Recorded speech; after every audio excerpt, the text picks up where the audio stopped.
For the first time since taking office, President Trump is hosting a world leader at the White House. Israeli Prime Minister Benjamin Netanyahu arrived this afternoon to talk about several issues. First and foremost, the ongoing war with Hamas, currently under a ceasefire, but also important, the ever-present threat from Iran. This afternoon, the president signed a presidential memorandum making it harder for Iran to produce a nuclear weapon. Today, we spoke with former Ambassador Sam Brownback, who says Iran is ripe for regime change.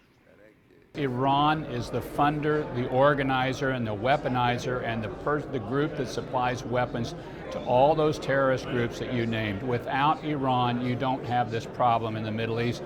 With that Iranian mullah leadership that's been in place for 45 years as a dictatorial power, you're going to continue to have it.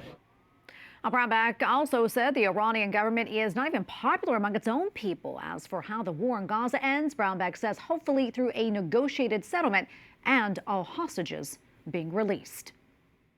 All right, let's bring in Ilai Saltzman, director of the Joseph and Alma Gildenhorn Institute for Israel Studies at the University of Maryland. Ilai, great to be with you. So tell us, how important is this meeting between President Trump and Prime Minister Netanyahu? And what does it say to you that he is the first world leader that Trump is meeting with since his inauguration? Good evening, Tracy. Well, first of all, it's a very, very significant and important meeting. In fact, it will be a meeting that probably will shape the future of the Middle East as the way we know it now. It will address a number of key issues, very significant, very important. One is the future of the Gaza Strip and the move to the second stage of the hostage deal that was signed or agreed upon between Israel and Hamas.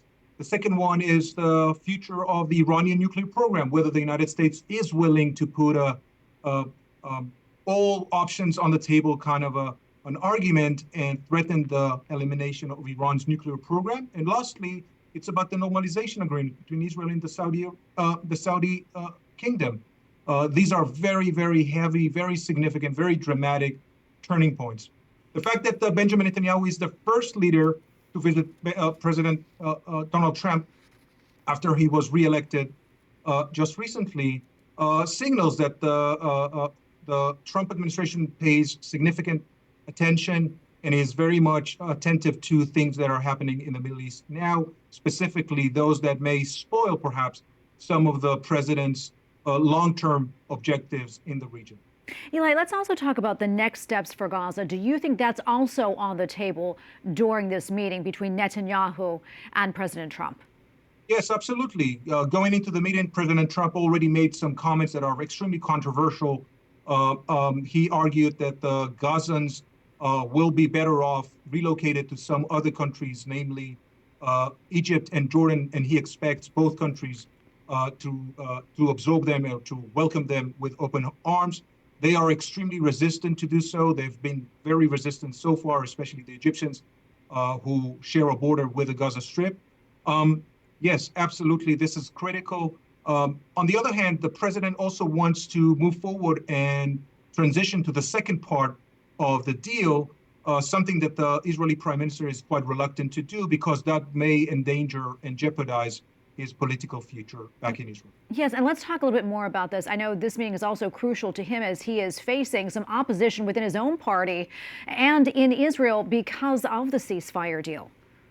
Yes, absolutely. One of his top partners in the coalition government, Finance Minister Bezalel Smotrich, said that basically if Israel does not resume the fighting towards the total elimination of Hamas, he will bring down the government. He will bring an end to Benjamin Netanyahu's government.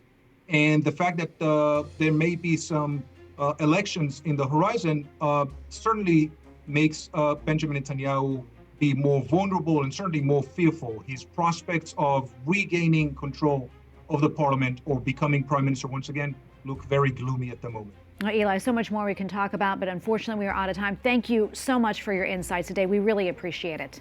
Thank you so much, Tracy. Have a good evening. Take care.